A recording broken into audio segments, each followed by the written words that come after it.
Mr. Heavyweight Boxing today. Hey, what's up, man? This is Chris the Nightmare Ariola, and you're watching Mr. Boxing Today. Heavyweight boxing fans, what's the deal? Let me give a shout out to Anthony Joshua. He is the new IBF, WBO, and WBA unified heavyweight champion of the world. I did not agree with the judges' scorecards. Two judges had it 118 to 110, and the other judge had it 119, 109, all in favor of Anthony Joshua. Going into the fight, in my prediction video, I picked Anthony Joshua by competitive unanimous decision, and it damn near went spot on. But I thought the fight was a draw. I had it 6 rounds to 6. I thought Parker, he had good spots in the fight, man, where he was using his jab effectively. Not all of his jabs were landing, but it was just making Joshua reset, keeping him on the outside. He was actually out jabbing Joshua, and he has the shorter reach. I think Joshua has somebody correct me if I'm wrong in the comment section, with a 4 or 5 inch reach or something like that, 5-inch reach. So it was crazy watching that happen. But it was the quickness of the jab, I think, that was really making Joshua hesitant. It was the quickness of it, not so much the length of it, but just the quickness of it. And he was tripling and doubling it up, and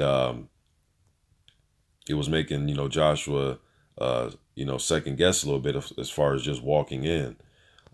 I thought Parker was doing a good job of using his legs and circling it, and then the times that Joshua did cut off the ring, which is a good thing, he was stepping to him, cutting him off. I thought Parker, when he did get cut off, he did a good job of fighting his way out of having the range closed down on him. I thought he was doing a good job of fighting his way out of that. Then he'll just circle back out and keep using the ring, so I also thought Parker was landing some good body shots. AJ was trying to throw that right uppercut. He was throwing it. He landed a few, but he missed a lot of them. A lot of them. He was throwing them fast, but Parker was just reacting to all of them quickly. He was turning with them and riding with a lot of shots too. Then there was times in the fight where Parker was selling out to land punches, where he was literally chasing Joshua. Joshua was going backwards, holding his left arm out, his left jab out, just holding it out there, getting out of the way of Parker, who was trying to throw 5-6 punches in a row, like literally chasing him around the ring to land him.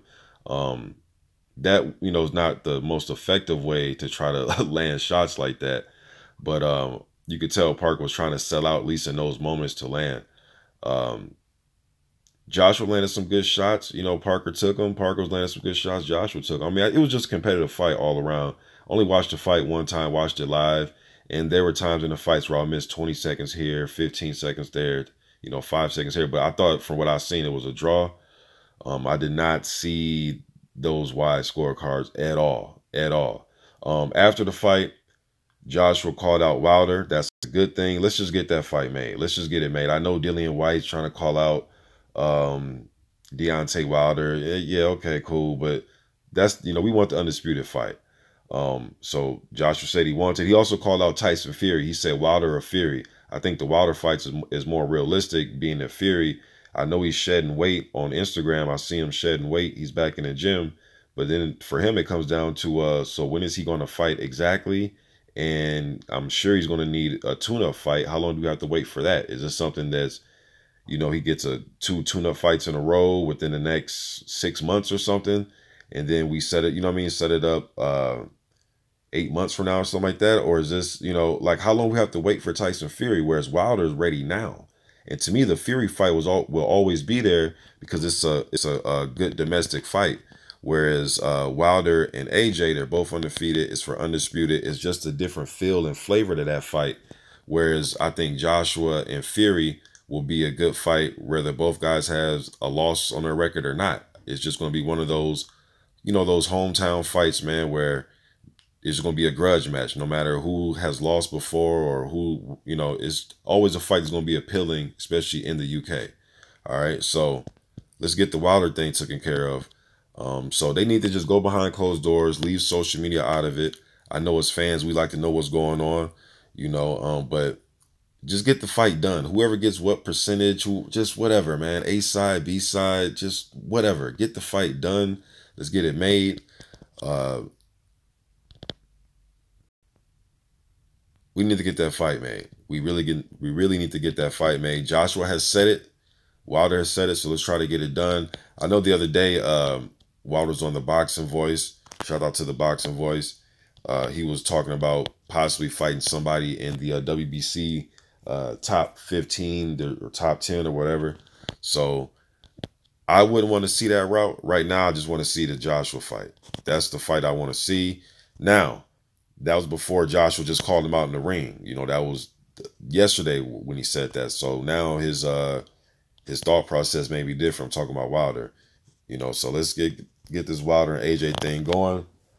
What else happened? What I'm trying to see. What else? Parker shouldn't hang his head, man. To me, he's a competitive fight for anybody. You know what I mean? At the heavyweight division. So just based on his style and what he brings to the table, he showed a good chin in this fight. Showed good reflexes, getting out of the way, because Joshua was trying to throw some sneaky, quick punches in there, and Parker was just turning and rolling with them right at the last second. So good reflexes, man. That really impressed me in this fight as far as with Parker. Could he have been more aggressive? Yeah, Parker could have been more aggressive. He was going defensive, man, but he was throwing punches and keeping Joshua off of him. It wasn't like he was just running away. He was throwing punches and making Joshua stop and think. He was landing some good shots on Joshua, and he was out jabbing him for the most part. He was using his jab more effectively. So good fight. I don't know, man. You guys let me think in the comment section. I'm gone.